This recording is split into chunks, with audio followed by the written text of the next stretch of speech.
छत्तीसगढ़ में विकास के नाम पर धोखा।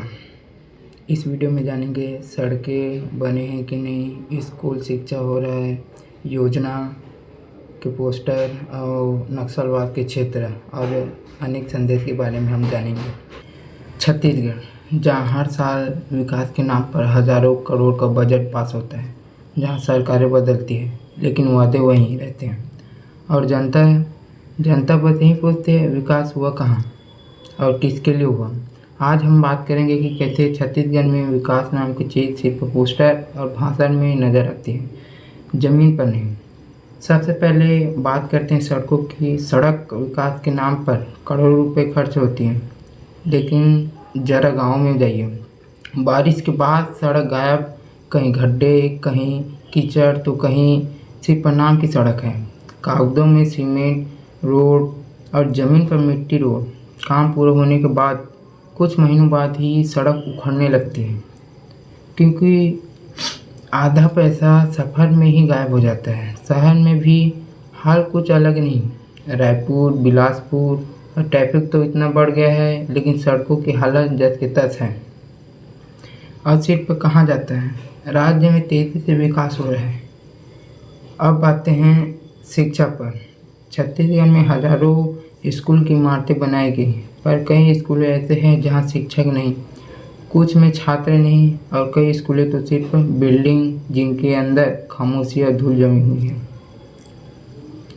ASER की रिपोर्ट की बताती है कि थर्ड क्लास के बच्चे 75% बच्चे दूसरी क्लास का टेक्स्ट नहीं पढ़ पाते हैं। यानी विकास सिर्फ स्कूल बनाने से नहीं होता, शिक्षा देने से होता है। नए बिल्डिंग, नए बोर्ड, नई योजनाएं सब ठीक हैं, लेकिन असली सवाल है कितने बच्चों को असली शिक्षा मिल रही है। कई गाँव में आधे से ज़्यादा स्कूल ही बनाए नहीं गए हैं। कौन झोपड़ी में पड़ रहा है, किसी का मरम्मत नहीं हुआ है, ऊपर से छत गिर रहे हैं ऐसे। और इसके बाद हम अस्पताल, स्वास्थ्य विभाग का हाल है। स्वास्थ्य विभाग का हाल शिक्षा जैसी है। सरकारी अस्पताल पर नाम, सड़कों की और खरीदी, नई मशीनें, नए कमरे, नए घोषणाएं, लेकिन अंदर जाओ डॉक्टर नहीं। कई अस्पताल में स्पेशलिस्ट नहीं, कुछ तो इस कंपाउंडर भी डॉक्टर का काम कर रहे हैं। गांव के लोगों को आज भी इलाज के लिए 25 से 60 किलोमीटर दूर शहर जाना पड़ता है। ये सब होता है स्वास्थ्य विकास के नाम पर। हाल ही में मेरपुर क्षेत्र में ये मामला आया है कि 25 किलोमीटर दूर से अपने पत्नी या किसी गर्भवती महिला को अब हाल ही में गरियाबंद मेरपुर क्षेत्र में सामने आया है कि हॉस्पिटल न होने पर 25 किलोमीटर दूर जंगल में रहते हैं आदिवासी, उसे अपने कंधे में उठाकर हॉस्पिटल ले लाते हैं। वहाँ तो ना कि शिक्षा है, ना कि शिक्षा है, ना हॉस्पिटल, ना कुछ और सुविधा।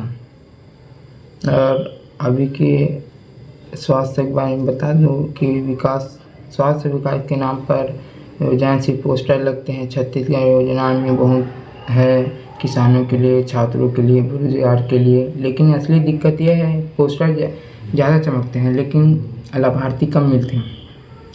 कई किसानों को पता ही नहीं होता कि उन्हें कौन सी योजना का फ़ायदा मिलता है। कई लाभ बीच के लोगों में ही फंस जाते हैं। कागजों में सिर्फ 100% लाभ वितरण, लेकिन ज़मीन पर आधे लोग भी नहीं जानते कि योजना क्या थी। एक तो नक्सल क्षेत्र के बारे में बता दूं आपको, सबका विकास ये अच्छा ना रहे, लेकिन नक्सल क्षेत्र में जाकर देखिए, अभी भी कई गांव ऐसे हैं जहां सड़क नहीं है, स्कूल नहीं है, कॉलेज नहीं है, अस्पताल नहीं है। उन लोगों को कितना ये ज़िंदगी मिल रहा होगा। बिजली लगातार नहीं है, अस्पताल नहीं है, नेटवर्क भी नहीं है, और लोग आज भी 20-30 किलोमीटर दूर चलकर जाके इलाज करवाते हैं। अगर विकास हर घर पर पहुंच सकता है तो इनके इलाकों में क्यों नहीं। यहाँ विकास सिर्फ भाषणों में, ज़मीनों पर बहुत कम है। एक तो भ्रष्टाचार और आप बात सबसे बड़ी बीमारी की है भ्रष्टाचार। यही दो दिमाग है जो भारत विकास को खो जाते हैं। 10 लाख का काम 5 लाख में हो जाता है, बाकी का पैसा कहाँ जाता है ये सिर्फ बताने की ज़रूरत नहीं है। जब बजट ही पूरा ज़मीन पर ही नहीं पहुँचता तो विकास में कैसे होगा। फाइलों में चमकता है लेकिन ज़मीन पर गायब। छत्तीसगढ़ में विकास हो सकता है पर बहुत बड़ा हो सकता है, इतना समझना मुश्किल है। लेकिन विकास का मतलब सिर्फ इन्वेस्ट, भाषण और पोस्टर बजट नहीं होता। विकास तब है जब सड़क, टीके, स्कूल में पढ़ाई हो, अस्पताल में इलाज हो और सरकारी योजना जनता तक पहुँचे। जब तक ये नहीं तब तक प्रोजेक्ट हर इनॉग्रेशन बस एक चीज़ है, विकास के नाम पर धोखा। और अगर जनता सवाल नहीं पूछेगी तो ये धोखा चलता ही रहेगा। धन्यवाद।